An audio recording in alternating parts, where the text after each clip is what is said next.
Hey, it's Jordan with Status Coup. We are a couple weeks away from the midterm elections and right on schedule. It looks like the Democratic Party, who has essentially offered the masses crumbs despite historic pandemic, economic devastation, et cetera, is about to hand over the House of Representatives to the Republican Party, whose only economic proposals is to make the rich richer. It's like Groundhog's Day. Every cycle's the same. Now, let's show you some new polling that looks pretty good for the Republicans, even though they essentially, again, have no economic proposals and are pretty much running on fascism, election denial, et cetera, et cetera. Republicans gain edge as voters worry about the economy. Times Siena poll finds with elections next month, independents, especially women, are swinging to the Republicans despite Democrats' focus on abortion rights. Disapproval of President Biden seems to be hurting the party. Republicans enter the final weeks of the contest for control of Congress with a narrow but distinctive advantage as the economy and inflation have surged as the dominant concerns, giving the party momentum to take back power from Democrats in next month's midterm elections. New York Times Siena College poll has found. The poll shows that 49% of likely voters said they plan to vote for a Republican to represent them in Congress on November 8th, compared with 45% who plan to vote for a Democrat. The result represents an improvement of Republicans since September, when Democrats held a 1-point edge among likely voters in the last Times Siena poll. With inflation unrelenting and the stock market steadily on the decline, the share of likely voters who said economic concerns were the most important issues facing America has leaped since July to 44% from 36%, far higher than any other issue. And voters most concerned with the economy favored Republicans overwhelmingly by more than a 2-to-1 margin. God, Democrats is so pathetic.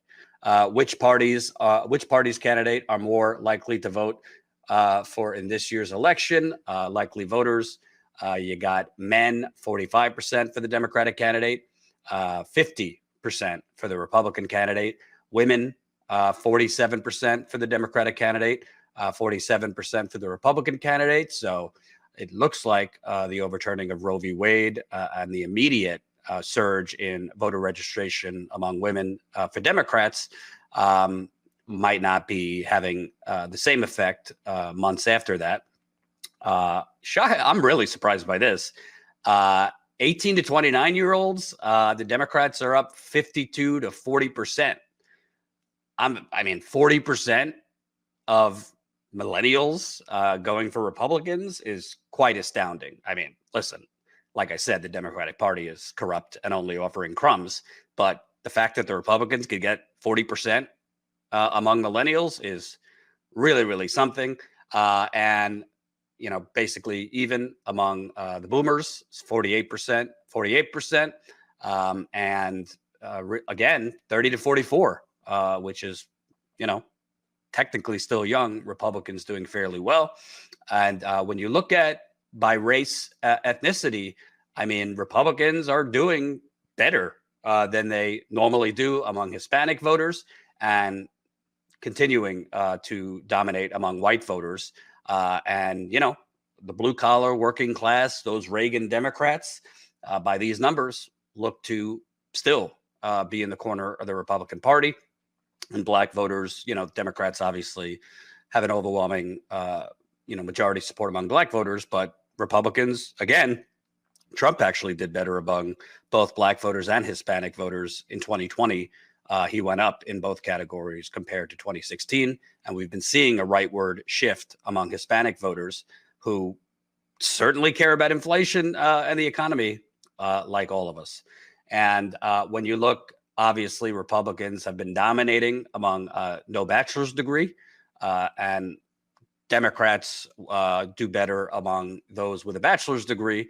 But the gap is less pronounced for Democrats among those with bachelor degrees than Republicans with only a high school degree. Both Democrats and Republicans have largely coalesced behind their own party's congressional candidates, but the polls show that Republicans opened up a 10 percentage point lead among crucial independent voters, compared with a 3-point edge for Democrats in September, as undecided voters moved towards Republicans. The biggest shift came from women who identified as independent voters. In September, they favored Democrats by 14 points. Now, independent women backed Republicans by 18 points.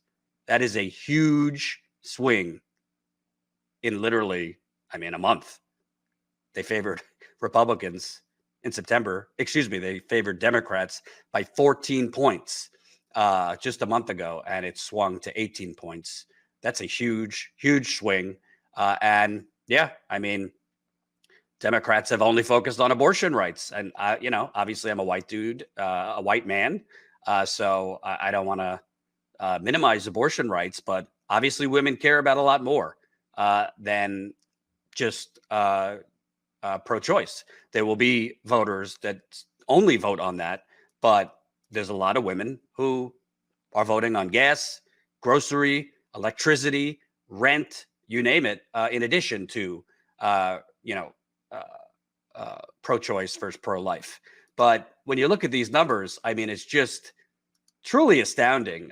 That obviously the economy is the biggest source of frustration and worry, and Democrats essentially have not campaigned on it whatsoever. Here's one quote: "I'm shifting more towards Republicans because I feel like they're more geared towards business." Oh my God, said Robert Ackerman, 37-year-old Democrat and mortgage loan officer who lives in Newcastle, Delaware.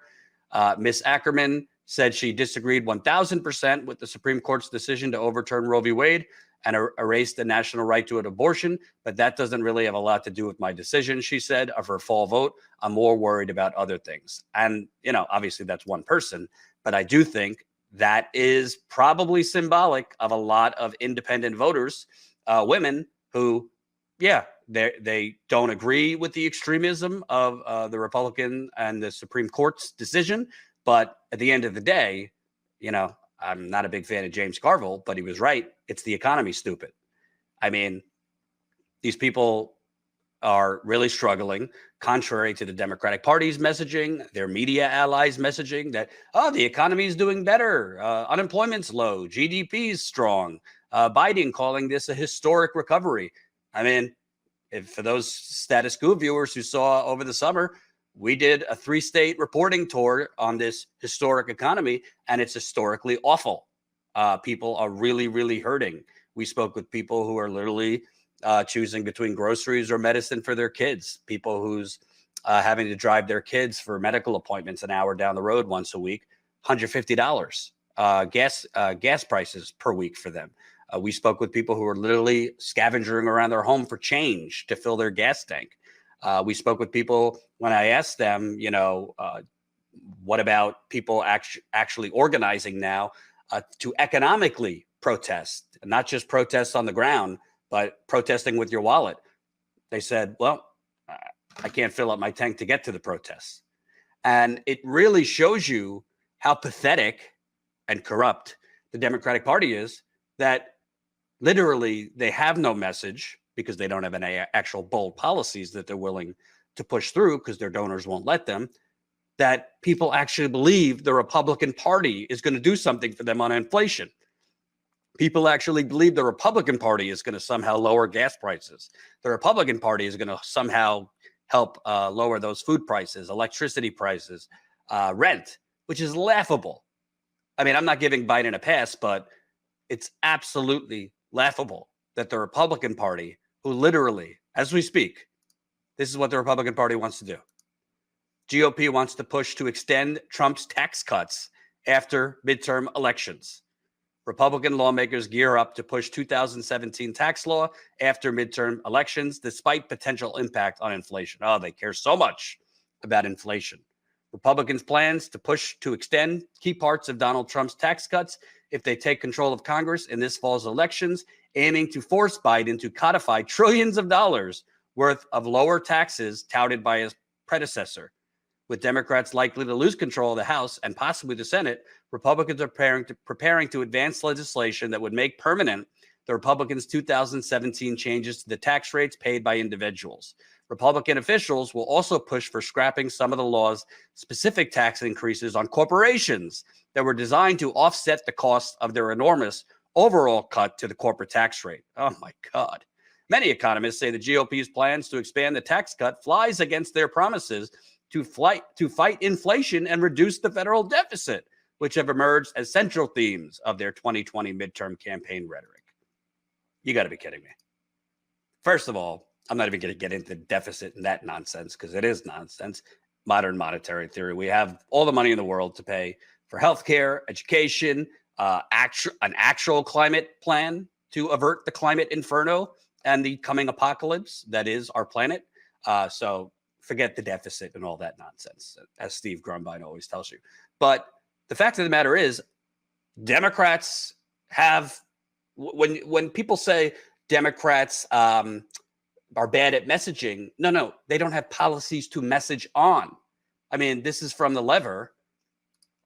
Dems barely messaging on economic issues. Shocker. Here we go. Dems barely messaging on economic issues. Even as polling shows America's top concern in the upcoming midterm is the economy, Democrats have barely amplified any message on the issue in their midterms, House and Senate election advertising campaigns, according to new data reviewed by the lever. Republican candidates and political groups have spent $44 million on TV ads focused on the economy and inflation since Labor Day, according to a tally from Ad Impact, which tracks campaign spending through the country. In the same period, Democrats have spotlighted these issues in just $12 million worth of ads, less than 7% of the party's total ad spending during that time. The party has put another $18 million into ads mentioning jobs and infrastructure. But overall, Republicans are significantly outspending them on messaging around economic issues, jobs, and infrastructure. The takeaway is clear. Caught between a bad economy and not wanting to offend big donors, Democrats have not aired a unified populist message hammering the business profiteering, fueling inflation. Instead, they have spent much of their resources, $67 million, on ads related to abortion rights, a topic of heightened significance after the repeal of Roe v. Wade, but one that does not raise the ire of their corporate sponsors, nor generate as much interest from midterm voters this year. Well, I don't know. I hate to talk in the third person, but I do vaguely remember myself and Status Coup during when gas prices were going up, saying, you know what would be really popular? Instead of Joe Biden sending a harshly worded, harshly toned letter to the fossil fuckers, the fossil fuel executives, maybe going out, holding a press conference and saying, if they don't lower gas prices by the end of the week, we're pulling the $15 billion in federal subsidies we give to the fossil fuel industry every year. If they don't lower gas prices by over $1 per gallon, bye-bye, we're taking away your free money. He could have done that. He has the power to do that. Why didn't he do that? Well, it's not just the direct donations that Democrats get from the fossil fuel companies, because actually Republicans get more money directly from fossil fuel executives. It's the money that Democrats get from their real sugar daddies and sugar mamas on Wall Street, because Wall Street is basically the biggest investor in fossil fuel projects, period, as judged by when Rashida Tlaib questioned the fossil fuel executives recently in Congress and basically asked them, would they stop their fossil fuel executives? Excuse me, the Wall Street executives, not the fossil fuel executives, asking them, would they stop their investments in fossil fuels? And they basically gave word salad answers or no answers. I would like to ask all of you and go down the list, because again, you all have agreed to doing this. Please answer with a simple yes or no. Does your bank have a policy against funding new oil and gas products? Mr. Diamond. Absolutely not, and that would be the road to hell for America. Yeah, that's fine. That's fine. Sir, you know what? Everybody that got relief from student loans has a bank account with your bank should probably take out their account and close their account. The fact that you're not even there to help relieve many of the folks that are in debt, extreme debt because of student loan debt, and you're out there criticizing it. Ms. Frazier, how about you? We will continue to invest in and support clients who are investing in fossil fuels and in helping them transition to cleaner energies. And Mr. Monahan?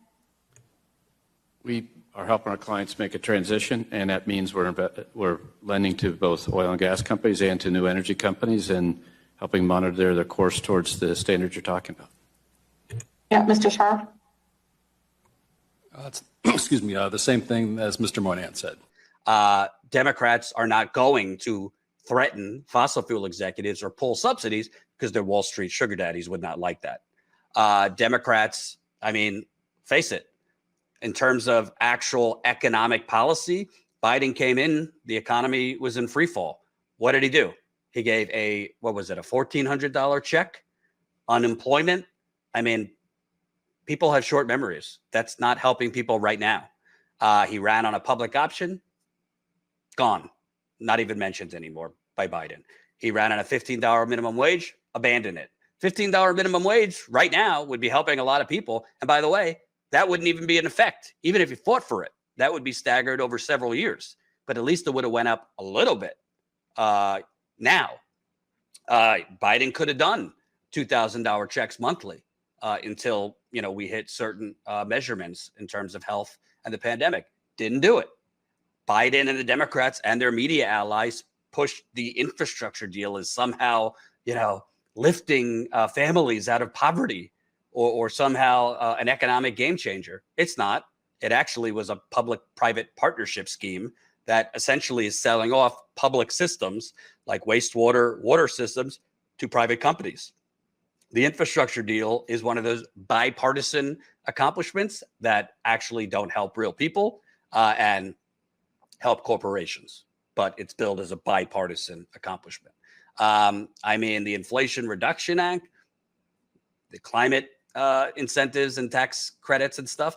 Yeah, that would have been nice 15 years ago. That's not going to stop the climate inferno. And it's not helping people right now really struggling with gas prices, food prices, electricity. I mean, I could go on. And by the way, there were things that Biden and the Democrats could do to lower all of these prices.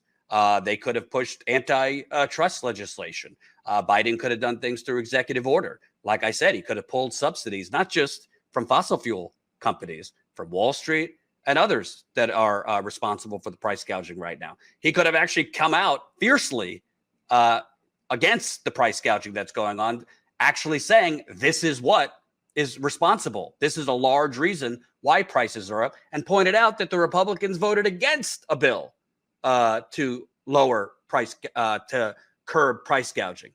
Democrats passed the bill in the House. Republicans voted against it. So, it's not just messaging. They have, as Biden has been president, he has offered crumbs.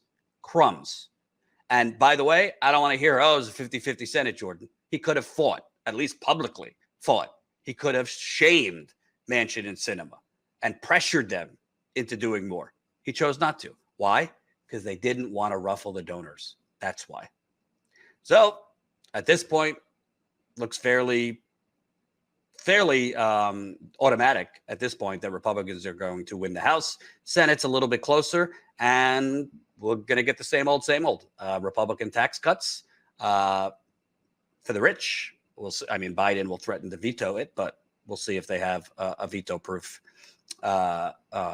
vote that they could overturn Biden's veto.